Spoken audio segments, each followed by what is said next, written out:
Breaking news చూస్తున్నాం. దేశవ్యాప్తంగా MP MLA సీట్ల సంఖ్యను పెంచేందుకు కేంద్ర ప్రభుత్వం చురుగ్గా కసరత్తు చేస్తోంది. 2029 ఎన్నికల నాటికి నియోజకవర్గాల పునర్విభజన పూర్తి చేసి సగటున 50% సీట్లు పెంచాలని యోచిస్తోంది. ఇందులో భాగంగా ఏపీలో ఎమ్మెల్యే సీట్లు 263కి, తెలంగాణలో 179కి పెరగనున్నాయి. అలాగే ఏపీలో 38, తెలంగాణలో 26 ఎంపీ స్థానాలు వచ్చే అవకాశం ఉంది. ఇదే సమయంలో మహిళలకు 33% రిజర్వేషన్ కూడా అమలు కానున్నాయి.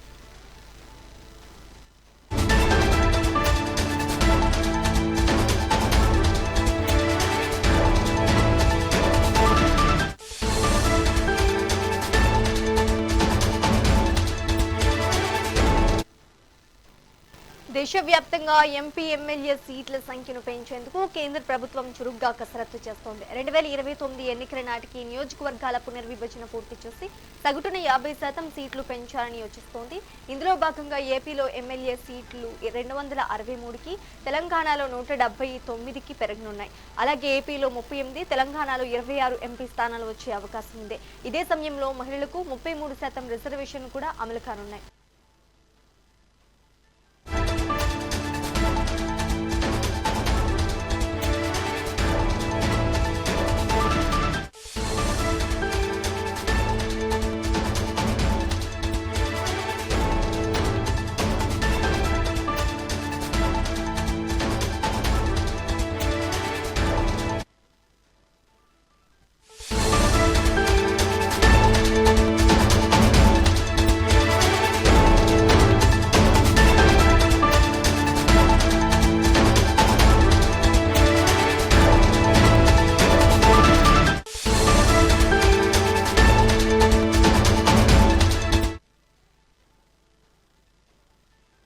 మరొక బ్రేకింగ్ న్యూస్ చూస్తున్నాం. తెలుగు రాష్ట్రాల ప్రజలకు వాతావరణ శాఖ కీలక సూచన చేస్తుంది.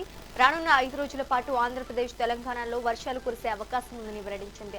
ముఖ్యంగా ఏపీలోని కోస్తా, రాయలసీమ జిల్లాలో మోస్తరు వర్షాలు పడే అవకాశం ఉండగా, తెలంగాణలో అక్కడక్కడ తేలికపాటి నుండి మోస్తరు జల్లులు కురిసే వీలుంది. వర్షంతో పాటు గంటకు 30 నుండి 40 కిలోమీటర్ల వేగంతో ఈదురుగాలులు వీస్తాయని, ఉరుములు, మెరుపులతో కూడిన పిడుగులు పడే ప్రమాదం ఉందని అధికారులు హెచ్చరించారు. రైతులు, ప్రజలు అప్రమత్తంగా ఉండాలని సూచించారు.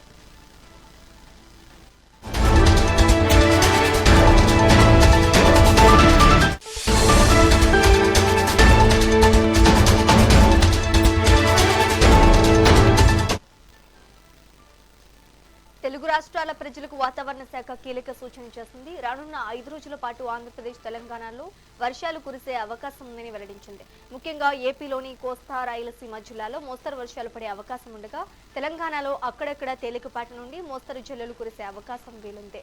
వర్షంతో పాటు గంటకు 30 నుండి 40 కిలోమీటర్ల వేగంతో ఈదురుగాలులు వీస్తాయని, ఉరుములు, మెరుపులతో కూడిన పిడుగులు పడే ప్రమాదం ఉందని అధికారులు హెచ్చరించారు. రైతులు, ప్రజలు అప్రమత్తంగా ఉండాలని సూచించారు.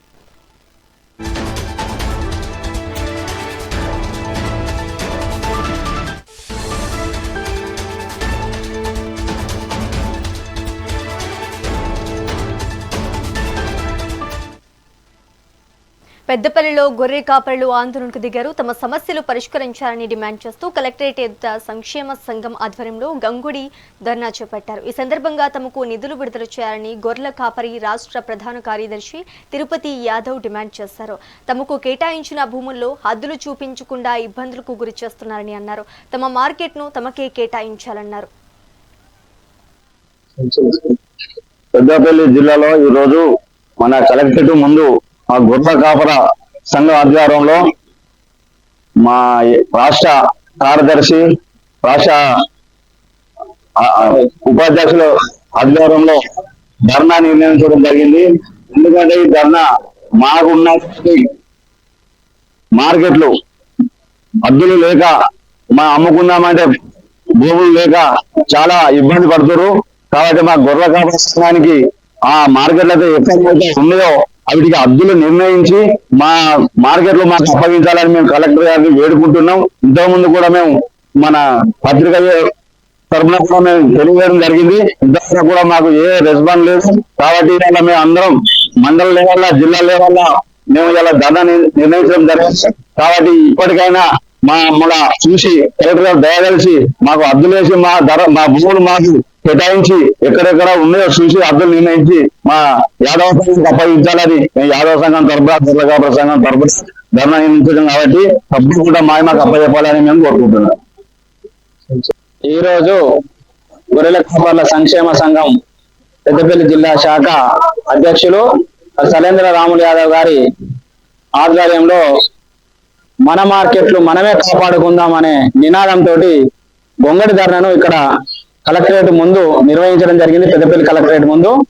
మరి దీనికి విచ్చేసినటువంటి గొర్రెల కాపర్లందరూ కూడా మరి శనార్థి మాటలు తెలియజేస్తూ మరి ఈ నినాదం ఎందుకోసం చేస్తున్నాం, మరి ఈ ధర్నా ఇక్కడ ఎందుకు చేసినాం అని అంటే, ఇవాళ కలెక్టర్ గారికి ఇక్కడ మేము గొంగళ్ళు వరుసుకొని పద్ధతి బట్టి మా మార్కెట్లను మాకు కాపాడండి, దానికి సంబంధించిన నిధులు ఇవ్వండి అని చెప్పేసి ఇలా పద్ధతి పట్టుకొని మా నర్ర సతీష్ కళా బృందంతో ఇక్కడ ప్రదర్శించడం జరిగింది.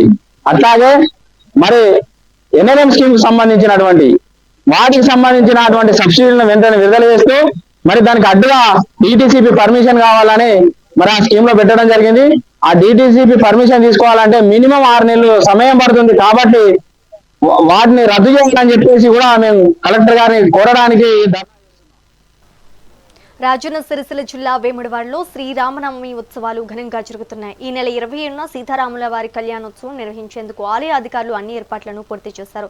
రాజరాజేశ్వర స్వామి ఆలయంలో ఏకాంతంగా హవనం కార్యక్రమం నిర్వహిస్తున్నారు. ఇక కళ్యాణం అనంతరం పూర్ణాహుతి, సాయంత్రం రథోత్సవం నిర్వహించనున్నారు. ఇప్పటికే ఆలయ అధికారులు ఉత్సవాలపై సమీక్ష సమావేశాన్ని నిర్వహించారు. భక్తుల రద్దీ దృష్ట్యా ప్రత్యేక ఏర్పాట్లు చేస్తున్నట్లు తెలిపారు. దేవస్థానం వేములవాడలో మనందరికీ తెలుసు అభివృద్ధి పనులు జరుగుతూ ఉన్నాయి. ఇదే సమయంలో మనం భీమేశ్వర ఆలయంలో కూడా బ్రహ్మాండమైనటువంటి సేవలు అందిస్తూ భక్తులందరికీ చేరువ అవుతున్నాము. మరి మనకందరికీ తెలుసు నవరాత్రి ఉత్సవాలు శ్రీరాముని కళ్యాణం సందర్భంగా శ్రీరామనవమి నుంచి మొదలుపెట్టి 19వ తారీఖు నుంచి 27వ తారీఖు వరకు కూడా నవరాత్రి ఉత్సవాలు ఘనంగా జరుపుకుంటున్నాము.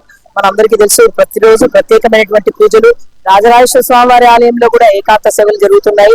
అలాగే మనం శివ కళ్యాణం ఏదైతే జరుపుకున్నామో ఆ శివ కళ్యాణం తర్వాత పెద్ద ఎత్తున మనకు శ్రీరామనవమి అంటే సీతారామచంద్ర స్వామి వారి కళ్యాణం మనకు 27వ తారీఖున వచ్చింది. స్వామివారి సేవలతో పాటు సీతారామచంద్ర స్వామి వారికి కూడా ప్రత్యేకమైనటువంటి పూజలు నిర్వహిస్తూ 27వ తారీఖు శ్రీరామనవమి సందర్భంగా వచ్చేటువంటి భక్తులందరూ కూడా శ్రీ సీతారామచంద్ర స్వామి వారి కళ్యాణానికి రావాలని అది మరియు అక్కడ ప్రత్యేకమైనటువంటి శివార్చన స్టేజ్ ఏదైతే ఉందో అభివృద్ధిలో భాగంగా మనకు పార్కింగ్ స్థలంలో ఉన్నటువంటి శివార్చన వేదిక వద్దనే శివ కళ్యాణం జరిగే చోటనే మనం సీతారామచంద్ర స్వామి వారి కళ్యాణాన్ని రామాయ రామభద్రాయ రామచంద్రాయ వేదసే రఘునాథాయ నాథాయ సీతాయ పతయే నమః.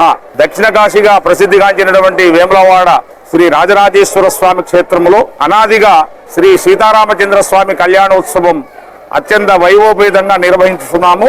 అందులో భాగంగా ఆలయ పునర్నిర్మాణం జరుగుతున్నందున రాజరాజేశ్వర స్వామి దేవస్థానం పునర్నిర్మాణం జరుగుతున్నందున ఈ యొక్క వేదికను శివార్చన వేదికగా మార్చి భక్తుల సౌకర్యార్థం ఆలయ అధికారులు అన్ని కూడా ఏర్పాట్లు చేశారు. ఎటువంటి ఇబ్బందులు కలగకుండా మా స్థానాచారి గారి ఆధ్వర్యంలో ఆలయ ప్రధాన అర్చకులు మరియు వేద పండితుల సమక్షంలో ఈసారి శ్రీరామనవమి ఘనంగా జరపడానికి అన్ని కూడా ఏర్పాట్లు చేశారు. కనుక భక్తులందరూ కూడా ఆ యొక్క కళ్యాణాన్ని వీక్షించి స్వామివారి యొక్క కృపకు పాత్రలు కావాల్సిందిగా కోరుతున్నాము. రామాయ రామభద్రాయ. పెద్దపల్లి జిల్లా కలెక్టరేట్ ముందు రాజీవ్ రహదారిపై పెద్ద ఎత్తున ఆశా వర్కర్లు రాస్తారోకో నిర్వహించారు. ప్రభుత్వానికి వ్యతిరేకంగా చేతిలో ప్లకార్డులు పట్టుకుని నినాదాలు చేస్తూ ఆగ్రహం వ్యక్తం చేశారు. రహదారిపై కూర్చుని నిరసన తెలుపుతూ ట్రాఫిక్ ను అడ్డుకున్నారు. తక్కువ వేతనాలతో ఇబ్బందులు పడుతున్నామని చెప్తున్నారు. రోజు రోజుకు పెరుగుతున్న ధరల నేపథ్యంలో తమ జీవనోపాధి కష్టంగా మారిందని ఆవేదన వ్యక్తం చేస్తున్నారు. కనీసం 18,000 రూపాయల వేతనం ఇవ్వడంతో పాటు ప్రభుత్వ ఉద్యోగులుగా గుర్తింపు కల్పించాలని డిమాండ్ చేస్తున్నారు. గ్రామీణ పట్టణ ప్రాంతాల్లో గర్భిణీ బాలింతలకు అదే రకంగా పేద ప్రజలకు సేవల ఆరోగ్య సేవలు అందిస్తున్న ఆశా వర్కర్లకు మరి ఫిక్స్డ్ వేతనం 18,000 రూపాయలు నిర్ణయించాలని, అదేవిధంగా ఫిబ్రవరి నెలలో రావాల్సిన పారితోషికం ఇప్పటి వరకు కూడా రాలేదు, వెంటనే చెల్లించాలని, అదే రకంగా పని భారాన్ని తగ్గించాలని, ఒక జాబు చార్టు నిర్ణయించాలని, తదితర సమస్యల పరిష్కారం కోసం మరి గత 10-20 రోజులుగా మరి అనేక రూపాల్లో ఆందోళన కార్యక్రమాలు తెలంగాణ ఆశా వర్కర్స్ యూనియన్ సిఐటియుగా రాష్ట్ర కమిటీ ఆధ్వర్యంలో మేము నిర్వహించడం జరుగుతుంది. అసెంబ్లీ సమావేశాలు, బడ్జెట్ సమావేశాలు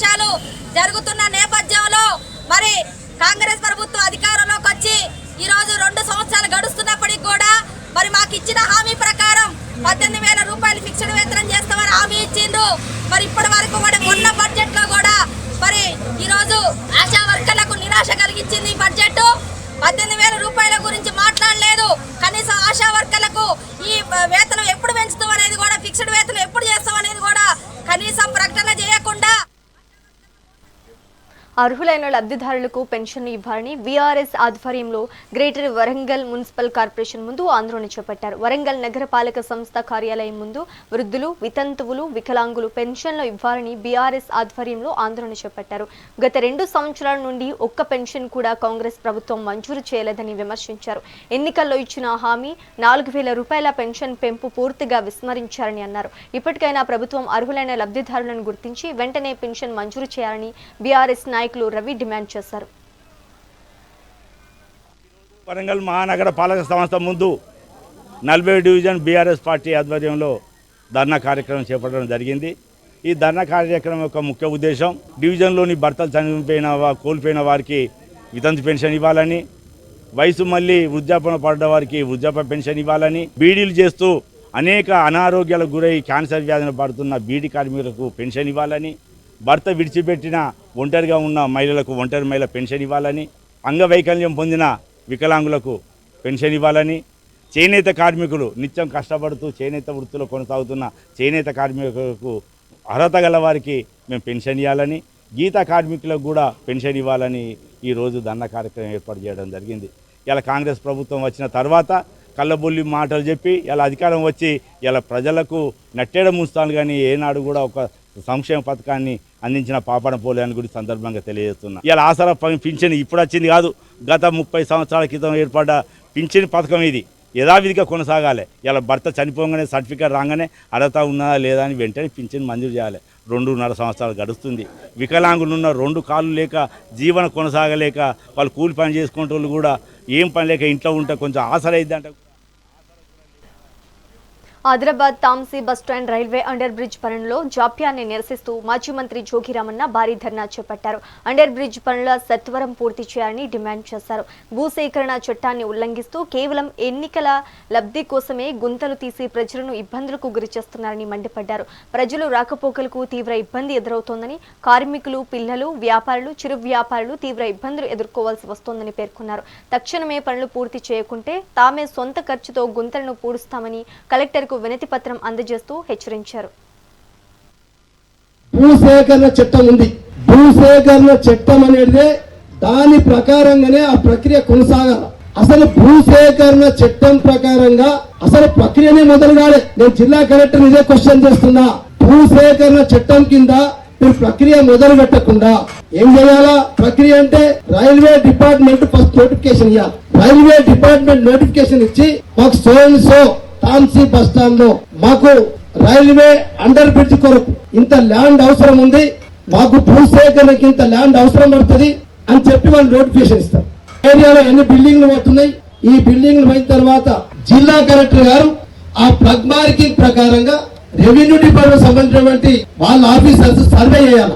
ఈ ప్లగ్ మార్కింగ్ ప్రకారంగా ఇప్పుడు ఆ ప్లగ్ మార్కింగ్ తర్వాత సర్వే చేసి దీంట్లో ఎన్ని బిల్డింగ్స్ ఉన్నాయి, ఎక్కడి వరకు పోతుంది అనేది ఇప్పుడు ప్లగ్ మార్కింగ్ లేదు. మన రెవెన్యూ వాళ్ళ సర్వే లేదు. మీ భూమి ఇంత పోతుందని చెప్పి వాళ్ళకి నోటీస్ ఇవ్వాలి. అప్పుడు నోటీస్ ఇచ్చిన తర్వాత అప్పుడు ప్రిలిమినరీ రిపోర్ట్ అంటే పిఎన్ జనరల్ గా అప్పుడు ప్రిలిమినరీ నోటీస్ ఇస్తారు. భూసేకరణ చట్టం ఉంది. భూసేకరణ చట్టం